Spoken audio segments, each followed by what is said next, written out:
We're live! Welcome to the next Aim High Live. If you're joining us for the first time, we've set this up as a free online school for while everyone's trapped at home during COVID. And the point of it is to teach people science that is hopefully really interesting and inspiring and hopefully kind of fun. Let me know what you think of it in the comments. And at any stage that you want, just type into the comments questions and interactions and guide the story. Today we're going to talk about how viruses come from animals, and that's going to be the kind of general theme. But if people ask me good questions, then we'll just quick fun fact while we're waiting for a few more people to come on. Did you know that there is this shark called the Greenland shark? This shark only reaches the point where it can reproduce with other sharks at age about 110, I think, or 120. It's over 100, and so basically it spends over 100 years being a child, and then it finally starts to make families and stuff. So, to everyone who's just joined, welcome, thanks for coming. Ask questions whenever you want. The aim of this is for people to guide the learning, and we can kind of go in any direction that this takes. I'm going to talk about how do viruses come from other animals, and there's going to be a bit of a story, but we'll just see where it goes. Here we go. Speaking of chickens, who here has had chickenpox? Marcus has asked for a shout out. Marcus, you can have a shout out, obviously. Thanks for coming to the live. Okay, so we're getting pummeled with yeses coming through the chat. Loads of people have had chickenpox, which is really normal because it's a really common disease to have as a kid. There's this idea that people have that it's supposedly less bad for you if you have it earlier in life, and so some parents think it's a good idea to have these things called chickenpox parties. A chickenpox party where basically one kid gets chickenpox, and then all the parents are like, right, let's get our kids chickenpox as well, and they bring all their kids to the parties. What do you guys think of this? Do you think this sounds ethical? Do you think this sounds okay? So some people are saying that it's good that it makes you immune. Others saying it's probably not ethical. But it happened to them as a kid. I think it happened to me as a kid. I don't know if I was taken to a chickenpox party. But anyway, it's a weird thing because the problem is, the more that people are taken to chickenpox parties, the more that it spreads, and the more that it becomes something that we can never get rid of, because everybody's getting it and everyone's spreading it, because everyone's like, oh no, let's just get it, because then we've got it over and done with. It's weird, isn't it? Because in some ways we could just be like, no chickenpox parties allowed ever again. Everyone with chickenpox has to self-isolate, like we're doing with COVID, and then we could just get rid of chickenpox, and that would maybe be a better option. But ultimately people end up going to these chickenpox parties because they don't think that we are going to get rid of it, and it is supposedly less bad in earlier life. I'm going to tell you a story about this place. This is South America. When the Spanish and the Portuguese came over and they started turning these lands into colonies, the Portuguese kind of basically took over most of this, and the Spanish kind of took over most of this bit over here. I was always really confused about how relatively small numbers of people from the Portuguese and the Spanish managed to come over and conquer these lands. A lot of people say, oh, these civilizations weren't very sophisticated, the ones that were here. But that's just not true. There was an amazing civilization, especially the one that I know a bit more about is this one that was around here, that was called the Inca civilization, that had some incredible technology that we've literally lost. Here, I'm just going to show you one thing. This is a monument in Cusco, which was the old center of the Inca civilization. Well, has anyone been here, and does anyone notice anything about the bricks and how they're fitting together? See anything that's unusual about that, about the engineering or anything? Throw some comments into the chat. Okay, Marcus has asked about bats and how the disease can come over from bats. We're going to get there. So I'm not going to quite answer that question, Marcus, but that's exactly where this is going. Has anyone said anything about the masonry? Okay, so someone said they're kind of not quite in lines. It's a kind of higgledy-piggledy way of putting the wall together. In some ways, if you look at it from far away, it looks like a bit of a mess maybe. But actually, the thing that we still can't figure out how they did is these bricks, these stones are perfectly carved to fit one another. You couldn't even fit the finest, sharpest knife between any of those bricks. They are so close together. And this is a piece of engineering that has been lost hundreds of years ago. We have no idea how they did it. No one survived to explain this to us. And the Spanish built their settlements and things like that on top of these structures. And over time, earthquakes and so on just collapsed all the Spanish structures. But almost all of the Inca masonry just stays there because of the amazing engineering of it, which I think is just so beautiful. It's such a shame that we lose these things. Anyway, they weren't that weak a civilization, necessarily the Incas. They might not have necessarily had guns and things like that. But it should have been harder for the Spanish and the Portuguese and so on to invade South America. But something very, very strange happened. When they arrived, in every settlement that they arrived in, more or less, they found that a whopping 90% of the people had died before they arrived. 90%. And so all the cities that they arrived in were like almost completely empty. They were like on their knees and really struggling. Why do people think this might have happened? I'll let people throw in some ideas. Japan Maple said spread of disease, and exactly, it was the spread of disease. And this is something that's really bizarre, is that the Europeans came over to South America, and with them they brought loads of diseases, loads of really bad diseases that people in Europe had built up stronger defenses for, but the people in South America had no defenses for, and they spread like wildfire and just wiped out loads of the population. But the big question is, why did this not happen in the other direction? There's no evidence around this time of disease spreading from South America back to Europe, even though these ships were going back and forth all the time, trading between Europe and South America. What happened? Also, I'm showing the ships coming in and out like this, but the trade winds don't actually work like this. It will have been that people went back to Europe this way, and then they will have come from Europe this way, which is probably one of the reasons that a lot of the major ports are kind of around here. Trade winds kind of like circle around like that on the globe. Anyway, what do people think? Why do people think the diseases only went from Europe to South America? Because it is really mysterious, isn't it? And this is something that people were wondering about for such a long time. It was understood that there were lots of these diseases that were present in Europe and that weren't present in South America. But the big question was, why were they not present in South America and being taken back to Europe in the other direction? And the answer is all to do with animals. If we think about the world as a whole, then all across the world were farming animals, right? And there are loads of animals in the world, but only a very small number of them have we managed to kind of tame and take control of and manage to put in a farm and use as our own. Because it's really difficult to do this. How many animals that are native to the Americas can actually be tamed? Whereas you compare that to animals that are native from Africa, Europe, Asia. Can someone name some animals that are native to those regions that we've tamed? There are quite a few of them, and they're animals that we all are really familiar with.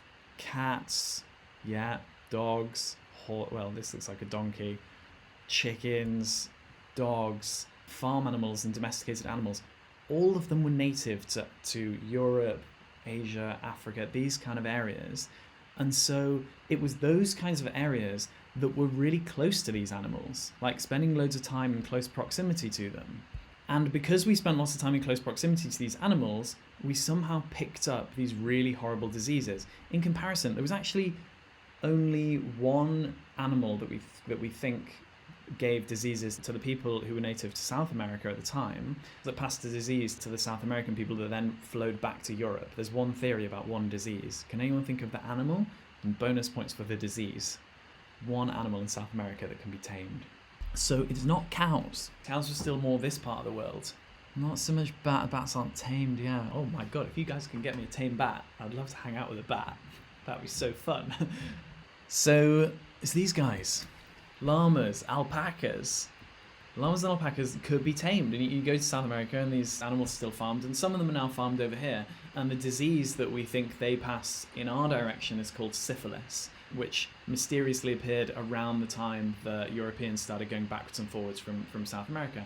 So I'm not 100% sure if that's where it came from, but I know that there are a lot of theories suggesting that might be the case. So we can see this picture that all these diseases are coming from animals, all these really bad diseases. Most of the worst diseases come from animals. I'm just going to write that down. There's a reason for this, and I was kind of talking about this a little bit on yesterday's live, but I'm just going to recap a little bit. What do people think the aim of a disease is? What are its key aims when it gets inside a person, if it's a disease for humans? What's it trying to do?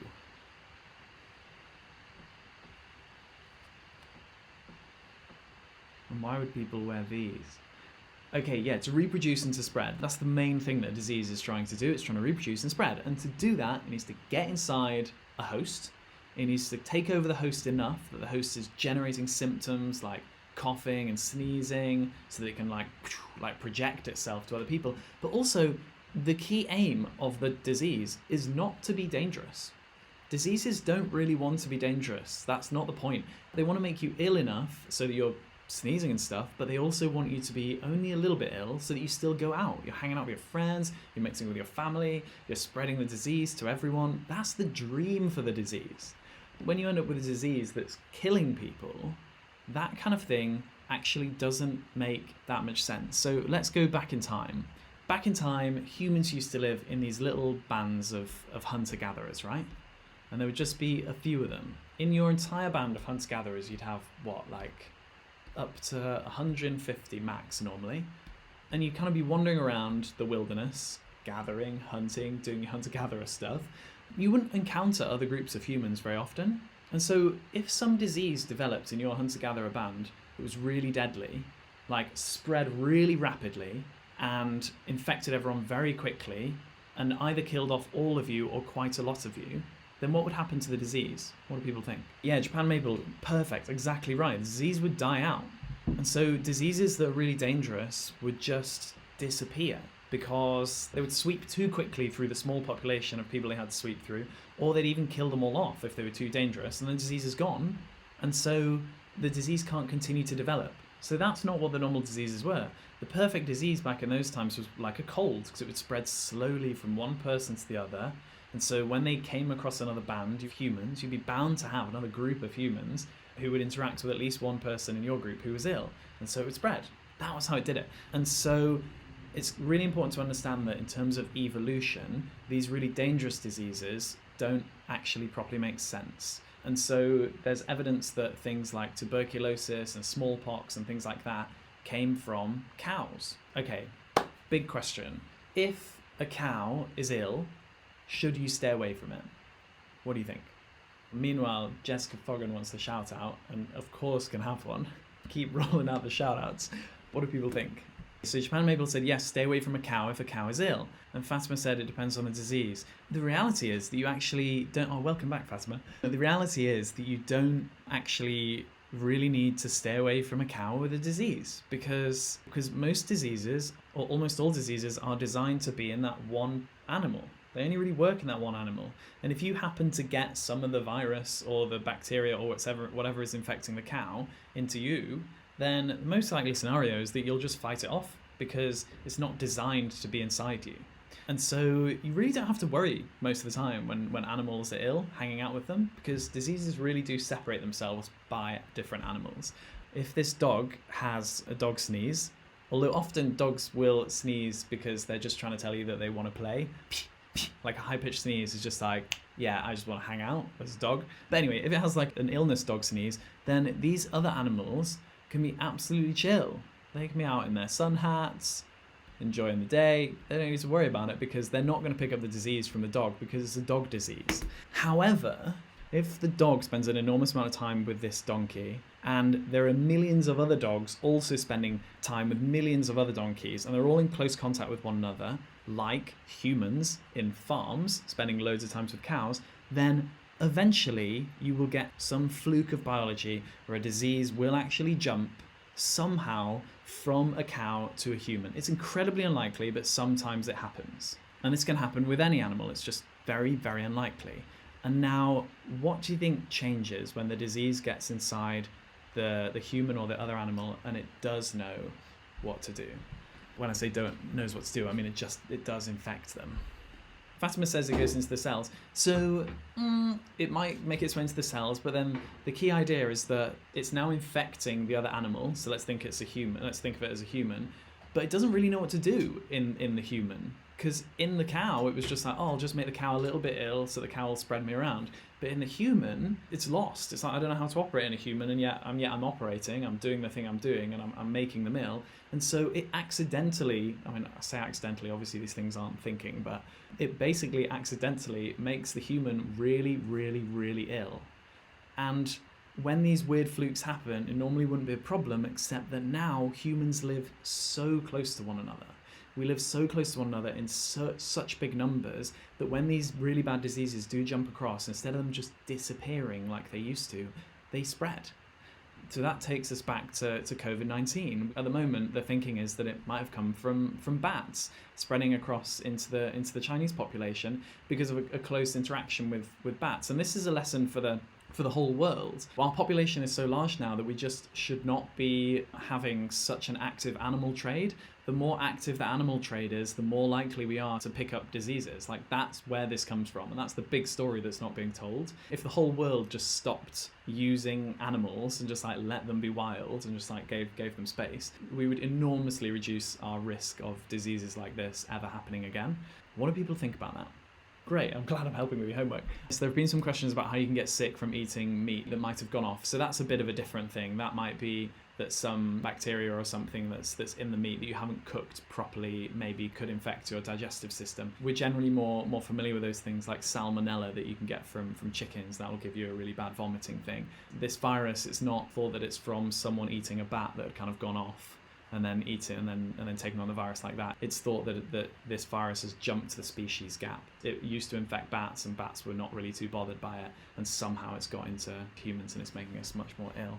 I know that I promised to say some stuff about COVID-19, so I'm just going to say some stuff about that as well. Here's the picture that everyone's using. Throw me any last questions as well, because we're getting into the end phase of this live. So Fatima said that she hates that people are blaming bats because it's our own fault because we're interfering with them, and I'd agree with you, Fatima. It's definitely more on humans for interfering with other ecosystems. I mean, obviously we're part of the ecosystem, but the more that we allow other animals to be wild and we allow spaces in the world to be wild, the more that we avoid diseases, the more that we can lock up carbon and reduce climate change, the more that we can increase biodiversity and give ourselves more hope for the future of developing other medications. Biodiversity is so important. The Madagascan periwinkle, this like beautiful tree and this beautiful plant that was discovered in Madagascar very recently, before we discovered it, almost all children who got childhood leukemia died. And after we discovered it, almost all of them survive. And without biodiversity, without a huge range of plants and animals and things out there, we will stop getting these kinds of incredible innovations. They'll just disappear. Allowing nature to be wild is not only good for climate and health, but also for these innovations that we just don't even know what they are yet. In reply to Marcus about these kind of conspiracy theories about the virus being engineered, there's no evidence for that kind of thing at the moment. In science, it always makes sense to be skeptical and to have a critical mind to ask questions about these things. Personally, I think it's good that people are investigating that and they're looking into it and they're being like, maybe it could have been engineered, let's investigate that. But to say that it has been engineered when there's no proof of it, that doesn't make any sense. But by all means, ask the questions, because we should always ask questions about everything, because that's important. That's like what science is. Ask questions, but don't make claims. Izzy was asking what positive things could come out of the pandemic. I hope that this kind of online school that I'm setting up could be a really positive thing to come out of this, because I know that this is such a difficult time for everyone, and I know that people are being isolated and cut off from their communities, and I really hope that we'll be able to shape this into something. Science is so cool, and so I feel like such a good story can be told about science. I hope that this school is a place that people like want to keep coming back to even after the pandemic, because I'm going to try and keep it running. Hopefully that'll be a good thing. Other good things that might come out of it are when these big struggles happen, it really just generally brings communities together, and it's kind of difficult to predict what will happen, but I think there will be big shifts in the way that we live.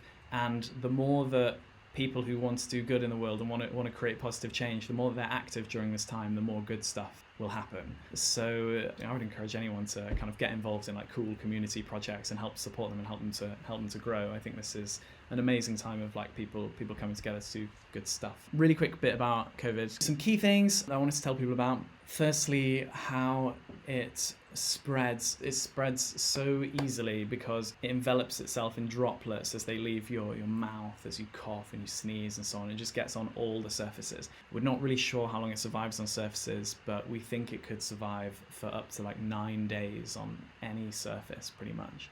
Do people know why it's a good thing that we have brass doorknobs? Like loads of our doorknobs are made of this metal called brass. And this is kind of a fluke of history that's been a really good thing for us. Yeah, exactly. So brass doorknobs kill bacteria. When the bacteria sat on the doorknob, they die. And so if people with diseases are moving through a house and they touch the doorknob, it might actually be fine because the doorknob might kill the bacteria for us. But the same is not so true of viruses because viruses don't work in the same way and they're a lot harder to get rid of. When you're cleaning surfaces, the things that you've got to use are high percentage alcohol because that will destroy the protein coat that surrounds the virus. So it'll kind of erode away all this covering, just leaving the DNA naked, the RNA, sorry, naked on the inside, so it can't really do anything. And the other thing is bleach. Bleach is really good for cleaning surfaces. Don't use it on your hands, but great for surfaces. You should dilute it as well. Diluted bleach, about 10%. What do people think the danger is with bleach? Has anyone heard any things that are dangerous or could be dodgy with bleach? So what do people think? What's the danger of mixing with bleach? Fatima said drinking it. I mean, yeah, don't drink bleach. If you drink bleach, that is very dangerous. But the real danger is if you combine bleach with acid, bleach plus acid, what do people think happens? Because loads of cleaners contain acid, like non-bleach cleaners. Oh, someone was saying something about if things could become too sterile, maybe people's immunity will go down. It's important in general for things not to be too sterile because your immunity can drop. But during a pandemic, sterilizing surfaces is the way to go, I think. Bleach plus acid, so Jasmine said toxic fumes, exactly, it's actually chlorine gas, Cl2 gas. It was one of the gases used in World War I, and they tried to drift it over the trenches, and it was horrible. You'd breathe it in and it would dissolve your lungs and turn them to liquid. You should spread the word on this. Make sure people do not mix bleach with acid because it will fill the house which you're isolated in with these really dangerous fumes. So that's really important. Yeah, no, I was just talking about how to protect yourself. So obviously people know about washing their hands, but just be really, really careful about surfaces. It spreads so easily on the surfaces. But are there any last questions before we go? And thanks everyone for coming. One of the things that would be great is if you go on Instagram and follow at AimHighLive, AIMHILIVE. Share it with your friends, share it with anyone who's looking to learn some science. And we're going to have more than science, actually. Thanks so much, everyone. Really appreciate everyone coming on. And I shall see you. I'm going on again tomorrow, I think. Yeah, I'm going on again tomorrow. 2 p.m, same time every weekday, I think, so far. And spread the word. And thanks for coming, guys. Ciao.